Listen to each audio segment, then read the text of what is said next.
Good afternoon and welcome to the Pinal County Community College District Governing Board public hearing. To help reduce the spread of COVID-19, this meeting is being held virtually. I'd like to acknowledge those from Central Arizona College in attendance. I am Dr. Dave Odiorn, Governing Board President. Evelyn Kasuga, Governing Board Vice President and Secretary. Gladys Christensen, Board Member. Dan Miller, Board Member. Jerry Walker, Board Member. Dr. Jackie Elliott, Central Arizona College President. Chris Wadka, Vice President of Business Affairs. Dr. Jenny Cardenas, Vice President of Student Services. Brandy Bain, Vice President of Talent Development. And Mary Lou Hernandez, Executive Assistant to the President and Governing Board. Recognizing that a quorum of the board is present, I now call the May 18th, 2021 public hearing to order. At this time, we will have Chris Wadka present the 2021-2022 district budget. Chris. Thank you, Mr. Chair, and good afternoon to all the other board members and the president, board secretary, and all college employees and guests that are on with us today. This is a public hearing for the proposed budget for next year, which starts on July 1st of 2021 and ends on June 30th of 2022. In your packets, you will see the three schedules, A, B, and C, that we approved on a tentative basis the prior month. One little wrinkle in all of this that I should state right up front is that we received a word of grant funding for the ARP funds, which are the America's Rescue Plan. Those dollars are approximately a little over $12 million, which were not reflected in your packets that you received the previous month when we approved the tentative budget for publication. Therefore, that 12 million is now included in the budget that will be presented once again at our regular meeting, and I will be asking the board for approval to publish the budget once again, which will include this $12 million, and then we will have formal adoption of our 22 fiscal year budget at the June board meeting. So we felt that it was prudent, that it was a $12 million gain in our revenues that can be spent over the next year plus, that we should hold off on approving the budget today until we recognize that we've included this $12 million and give the opportunity to republish the budget and then approve it at the June board meeting, which is still plenty of time. Legally, we have till the end of June to publish the budget. So that is the prudent decision. So I can certainly review this budget. No changes except outside of the 12 million that I just mentioned. Schedules A, B, and C are included in your packets. The schedule A is just a general summary of all of the expenses, budgeted expenses for our funds, along with our salaries and the tax levy.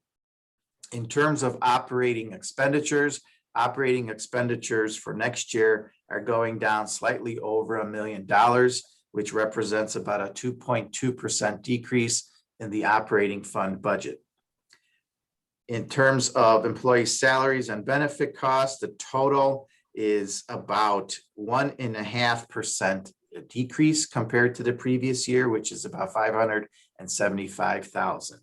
And then in terms of our property tax levy, which is the major revenue that's generated for the college, our primary levy increased slightly. Our secondary levy reduced significantly due to our refinancing during the year. So overall, our total levy went down by almost 1%, which represents almost $500,000 in our total levy. And the good news is that our primary tax levy is still well below the limit where we could be in Pinal County. So we're about 20 million below the levy limit that is allowable. Schedules B and C reflect the revenues on Schedule B. Those are broken out by all our revenue sources for all of the funds, and it is a grand total of $101,150,365, which reflects the balanced budget on Schedule C for our expenditures, which also relate to the same amount. and the expenditures are broken down by our reporting categories on Schedule C. So at this point, I'll be happy to answer any questions you may have on this district budget.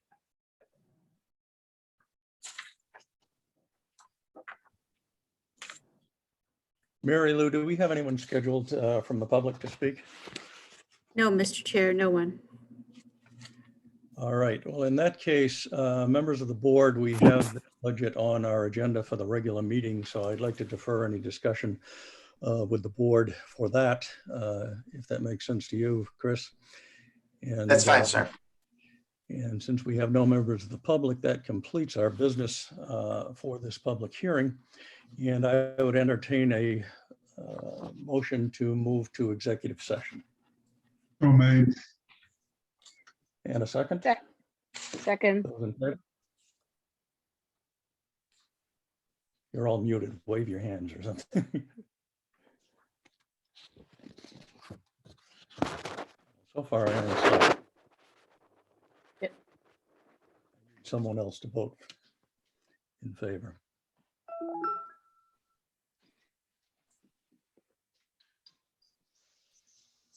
Okay.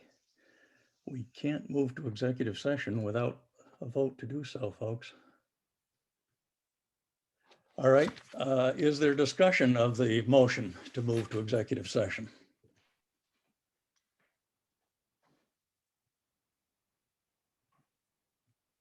Is there anyone going to be a second on this? Yeah, Evelyn seconded it, but I don't have any response to my request for a vote. Evelyn and I were the only ones that Aye. voted aye. There's Jerry, that's 3, that's enough. That's all I need.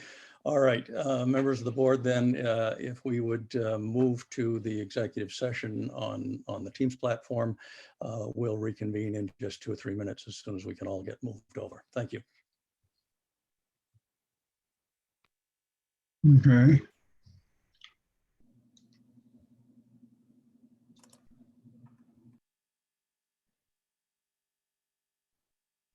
Do we need to do something to be moved over? All right, sir, we are now recording.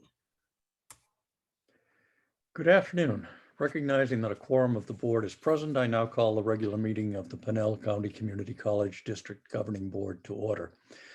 May I have a motion to adopt the agenda?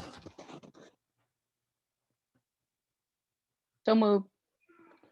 Thank you, Evelyn. May I have a second? Second. Thank you, sir. Those in favor say aye. Aye. Aye. Opposed, nay. Motion passes. All of the following matters are part of the consent agenda and are to be approved by one motion. There will be no specific discussion of these items. Any item may be removed from the consent agenda by any governing board member. Are there any items that need to be removed from the consent agenda? Hearing none. I will entertain a motion to approve the consent agenda. Motion to approve. Second. Thank you, Dan. Thank you, Evelyn. Mary Lou, please take a roll call vote. Yes. Evelyn Kasuga, Yes. Gladys Christensen. Muted.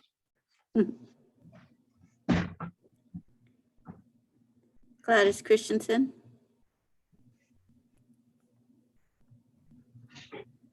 You want to just raise your hand, Gladys? All right, we'll take that as an approved. Dan Miller, Yes. Jerry Walker, Aye. Dr. Woody Orn. Yes, Motion approved unanimously. thank you. Item 4 on the agenda is an action item, the preliminary draft of the 2021-22 budget for publication. Mr. Wadka? Thank you, sir, and good afternoon. Welcome back to everyone. First item on this agenda is discussion of the budget for next fiscal year, July 1st of 21 through June 30th of 22. As I mentioned earlier in your packets here, the write-up, the background and the issue, the write-up is exactly the same as what you approved to publish back in the month of April. The only additional item is the ARP, the American Rescue Plan dollars, which are a total approximately $12 million that have been added to these particular schedules. So what we are asking the board is to once again approve action item for us to publish this budget and then to bring it back in its final form at the June 16th board meeting. Once the budget is approved, it cannot be increased. It can be decreased, but not increased. So be happy to answer any questions you have on this budget. Otherwise, it's the same kind of issue that we had back in April. We're asking for you to approve it. We publish it, and then we have a public hearing in the month of June. Board members, any questions for Mr. Watkins? Yes, I have one. Go ahead. Bill. Presuming that we unanimously approve this budget, and then another item comes up that may require expenditure, will we ask for an additional line item, or how do we go about that? You said it can't be increased, but it can be decreased. So Yeah. Well, it could be a decrease prior to next month's formal approval of the budget, but it cannot be increased. We don't anticipate any additional expenditures to be forthcoming. Obviously, there would have to be some kind of revenue that would offset that expense. And this budget does carry a contingency in the expenditure line in case anything were to occur where we have some unanticipated expenses for the new fiscal year. And Chris, am I correct that you also have the ability to reallocate funds in the event of? Oh, absolutely. We can always reallocate by budget transfers throughout the fiscal year if needed. Thank you. Mr. Miller? President, thank you. Chris, I'm not real clear on the 12 million. Was that a number that we asked for? Was that given to us? How did that number come about? And are there, I know it's restricted funds, but are there specific like invoices we have to supply to get that money? How does that work? It is additional monies that are called the rescue plan monies. About 6 million is allocated to spend on students and about 6 million to spend on the institution, which can be partially in terms of reimbursing ourselves for lost expenditures during this pandemic.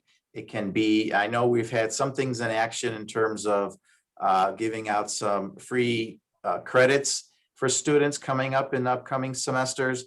Also, we have a program in giving a $100 credit. I believe it's for the bookstore for books. And then we'll continue to brainstorm. I believe these ARP dollars can run through 23. So it could go beyond the 22 fiscal year budget, if I'm not mistaken. So we're identifying the students and we're identifying the institutional needs, and then we'll create the particular budgets for it. And any unused funds go back, are returned? We would not go for any unused. We would only draw down upon what we need as we need it. There was a contingency if we did not want any of the 12 million, we would have had to reply within the first, I think, 7 days or so. So that time frame has now lapsed, and we are guaranteed this money. And we do have to do our first drawdown no later than the first 90 days. Okay, thank you, Chris. That's all, Mr. President. what is the amount of the drawdown that you have to do in the first 90 days? We just have to draw down some amount. That doesn't distinguish how much we have to draw down within the first 90 days. Just, you know, I would say just a few $1,000s would be sufficient for a first drawdown. Thank you. Okay. Anything else for Mr. Walker? Gladys, did I see you? No? Nothing else? Then may I have a motion to approve item 4, the preliminary draft of the 21-22 budget for publication? So made. Thank you, sir. Second, Thank you. Any further discussion? All those oh no, this is a roll call vote. Mary Lou, please. Yes. Evelyn Kasuga, Yes, aye. Gladys Christensen, Yes. Dan Miller, Yes. Jerry Walker, yes, Dr. Odiorn. Yes. Motion passes unanimously. Thank you, Mary Lou. Next is a report from President Elliott. Dr. Elliott? Thank you. Good afternoon, President Odiorn, board members, guests, and colleagues. I was going to talk in my district update about the dollars that Chris was sharing, but we were selected to receive $12 million as part of the American Rescue Relief Plan. I think Dan's question was about how were we selected, and they come up with that figure. It's a percentage of the number of Pell recipients is how the federal government determined those dollars. This actually represents the third round of pandemic federal funding for the college. If you remember, there was the CARES Act, and then the Carissa Act, and now this is the American Rescue Plan. So as Chris shared, $6 million will go directly to our students, in the hands of the students. The other $6 million can be used to support college operations, or if we want to do the bookstore credit or credits for students, we can use the $6 million of the college portion, but not the student portion, because that has to go directly to the students. And as he mentioned, plans are underway to start distributing these funds and drawing them down. Also, in June, we plan to prepare a presentation that shows a breakdown of how CARES 1 and Carissa dollars was spent, and then our plans for this round as well with the board. Last Friday, we had our graduation. If you were not able to virtually attend, the recording is still live on our website, and so you can still go and watch that wonderful ceremony celebrating our students and our graduates. And that's all I really have for the district update, and I can entertain any questions before I move on to the legislative.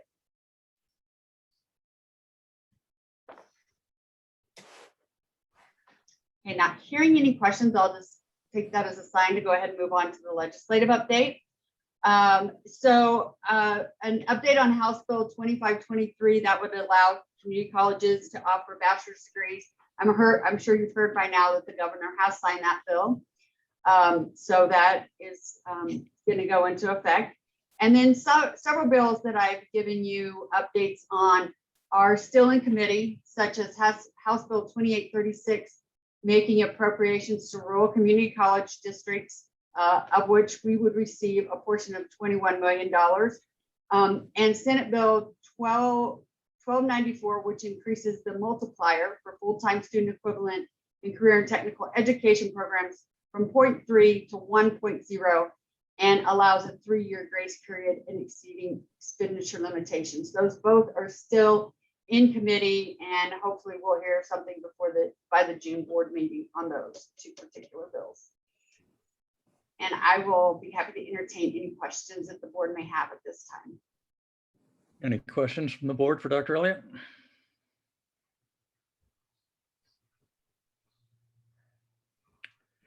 And our next item, business affairs reports, Mr. Wadka.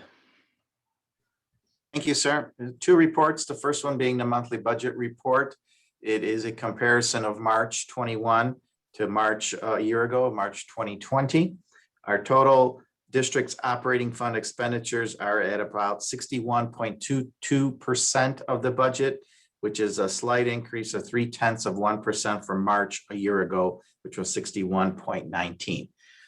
So no significant updates through the end of March now. 3 months left in the fiscal year before we're done with the fiscal year 21.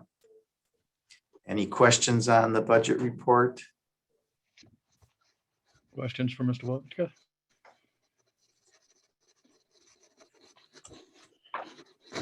Hearing none, the awarded bids. Thank you. The awarded bids, we did something different for this meeting and moving forward. Instead of me reading every single one of them, we just added a description line and the vendor's name, the district with the budget amount and the amount on this particular award. So I'd be happy to answer any questions you may have. You have 6 of them listed for your information this month. I like that approach. Any questions for Mr. Wadka? Very good. Then next we have, let's see, where are we? Monitoring report. Maggie Dooley and Mr. Wadka again.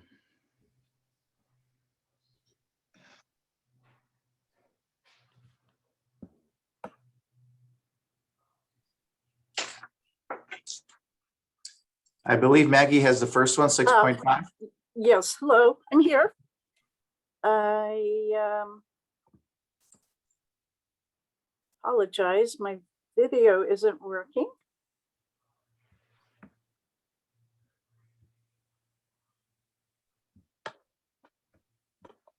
We can see you, I Maggie. can see you, Maggie. Oh, you And can? your slide is up that you Oh, would- great. Do I have a puzzled look on my face? I'm sorry.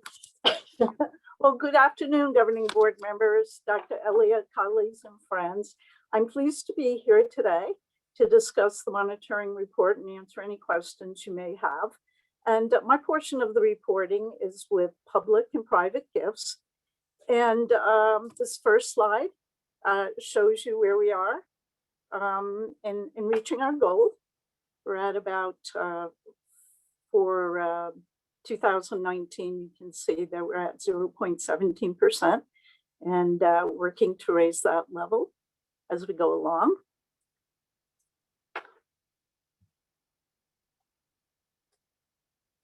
And I think we can move to the next slide. Thank you. Actually, Maggie, Well- that's Chris's slide, but if you want to share some recent planned improvements. Oh, before thank Chris you. goes. Okay, thank you. My apologies. My first time reporting on these initiatives, but I'd be happy to be here. So I want to report on some recent improvements that we've had with raising public and private funding. And we actually received some gifts in this year from some new donors, Elam Mining and Cactus Mining. A company called EL Green provided $5,000 for students who were in the welding class at Aravaipa and at Signal Peak campus. And this funding was to support students who were having, needed extra help since when the pandemic hit. And so it was really to help them if they needed extra dollars for their tuition in order to support any of the classes they were taking. They were provided those fundings. Another new donor was CVETS, and that is the Support Education Employment for Vets. They also offered emergency funding for our veteran students, and this was to support household utilities and expenses that they may have had that in being impacted by the COVID-19. And we were able to award 10 veterans for a total of $4,000. We, in keeping with our emphasis on a skilled workforce, we provided a skilled workforce scholarship that was established at the foundation. And we also had an additional student emergency fund that we established. We provided provided 10 students with $350 for $3,500 as an emergency grant fund. We're working, currently we're working on an endowment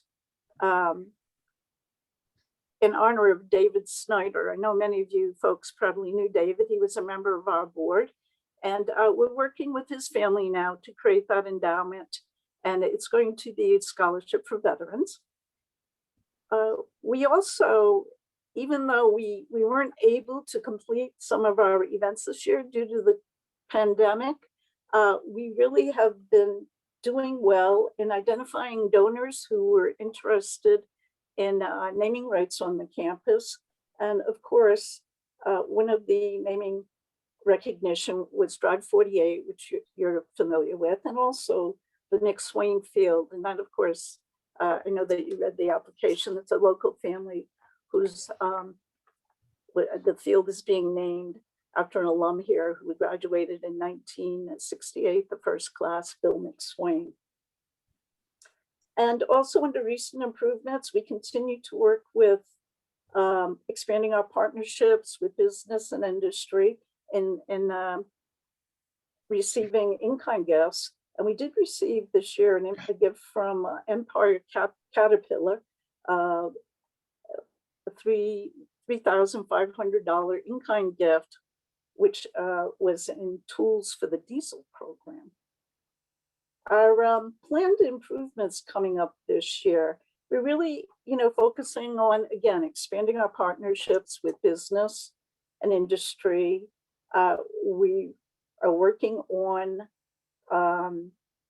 expanding our donor base to include more alumni. We are also working with our employees here in expanding the employee giving campaign. And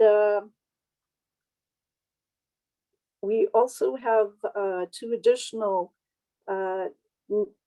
identifications of donors that we believe will be very interested in providing a gift for naming rights of a facility. And lastly, I just want to add to that we also will be working on a launch for our 25 Changes Lives campaign, which is to support Promise for the Future. So with those comments, I'd be happy to answer any questions you might have. Thank you, Maggie. Any questions from board members? I have one Go ahead. concern. You mentioned some scholarship programs for veterans, and Yes. The new GI Bill that they've approved in Congress provides for a free ride for all veterans who are attending full-time school. Plus, they get EPI, BAQ in addition to 100% of their tuition fees and all their books and pencils and pens and everything else paid for. So why do we have a scholarship program for people who don't need it? Well, we have some veterans who their benefits have run out. And so I work with Liz Barrett here, who is the Veterans Coordinator, to help identify veterans who may need tuition support or other funding. And along with that, both of our veteran scholarships include dependents of veterans. So it could be their spouse or their children. I have founded and become the president of a program, a foundation called Mobilizing America's Commitment to Veterans. So I'm quite knowledgeable about what veterans have available to them. And I will be available to you and anyone else who wants to glean from us in some way. Thank you. Thank you, Governor Walker. I'd be glad to talk to you about it. Thank you. Thank you, Jerry. Any other questions for Maggie? Chris? Thank you. 6.6 is the second one that we have for stewardship. It's the actual to budget expenditures. To refresh your memory, back in 2017, the board elected a percentage to be 98%. This was actually in 2017 that the board asked for that. This particular slide reflects the last 3 years of actual data that we have, 2018, 19, and 20. You see we're anywhere from 85 to 90% of the actual to budget expenditures. That is something we plan on moving closer to the 98%.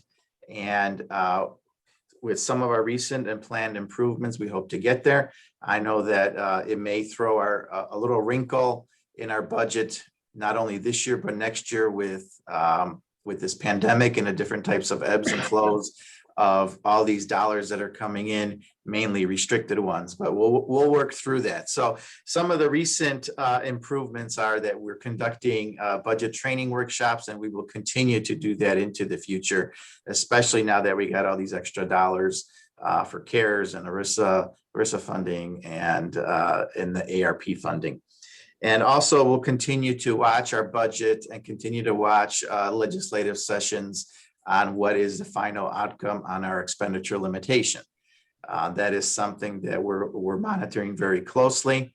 That obviously ties into our actual expenditures, meaning what can we spend based on our ELR expenditure limitation that is set by legislature. So we will continue to monitor that legislature moving forward.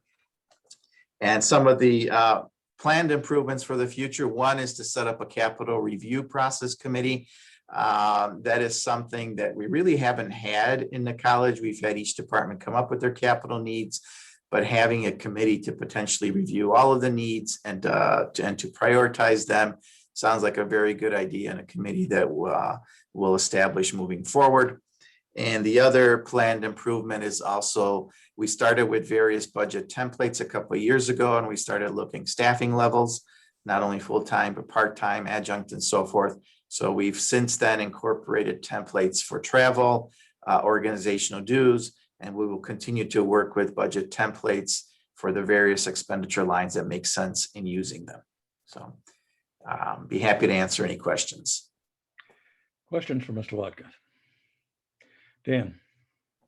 Yes, thank you, Mr. President. Chris, I know over the last few years, we had some challenges with implementing the ERP. I was wondering if that had some influence on here, where you might have been maybe somewhat blinded by and took a conservative approach as that was getting implemented. And now that it's fully implemented, you're feeling more confident that the numbers are, flowing well, and you have a good visibility on where the expenditures are going through that new ERP program. Is that correct? Yes, correct, Dan. The ERP, the only items that we have budgeted for are the contractual items that we have for the maintenance of the various ERP. We do not spend any dollars on training or any other types of expenditures. All of those dollars are provided directly from the vendor in resolving any issues that we may have. They're fully committed to our success, and we do not budget expenditures for those types of needs. Only anything that is contractually for the software on a year-to-year basis. All right, I don't think I was clear. So this is actual to budgeted expenditures. You're using the ERP to track that monitor the expenditures. There was a period where I think there was some delays in getting the ERP fully implemented. So my understanding was that you took somewhat of a conservative approach because you weren't sure how the numbers would flow in a timely manner, like you had prior to the ERP being us transitioning. So now that we're through that transition, Right. You're feeling more confident that we can get to the 98 because you don't have to take a conservative approach. You're fully visible on where the money is going, the ebbs and flows, I guess. Does that help? Yeah, that's true. The ERP was more on a conservative basis, meaning that we planned contingencies in case we went over on any particular areas. And that was more in the 18 and 19 range. From the 20 moving forward, I don't believe the ERP to be an issue in terms of actual to budget. Is more now of all of these federal dollars that we're receiving this year that have to be spent by the end of next fiscal year, while others will carry on even to the 23 budget. And then furthermore will be where we will land with the legislature in terms of our expenditure limitation. That is something that we'll probably find out, I would imagine, within the next 3 months, hopefully. And then that will also gear us in terms of any future budgets, because that will tell us what we can spend, how we can spend it. And that'll be part of our equation moving forward and getting closer to spending at a 98% actual to budget. Thank you, Chris. Anything else from Mr. Watka? Then that concludes our agenda. Before we adjourn, I'd just like to remind members of the board that I'll be working with Dr. Elliott to plan our summer retreat. And if you have any suggestions or input for that, I'll need it by the end of this week so that we can move forward with that planning. Also, this morning, you will have received an email with a link to board self-evaluation, which we need to complete in the near future. So if you could do that at your earliest convenience, I would appreciate that. Our next meeting is scheduled for June 15th, and I'd like to thank everybody for attending today. Enjoy the rest June of your day. 16th? Long one. Mr. President, Yes, sir. June 16th Uh, or 15th? The agenda said 16, but I believe it's 15. 15 is Tuesday. 15. 15, yes. Right. That was a typo on the agenda. Thanks. We are adjourned.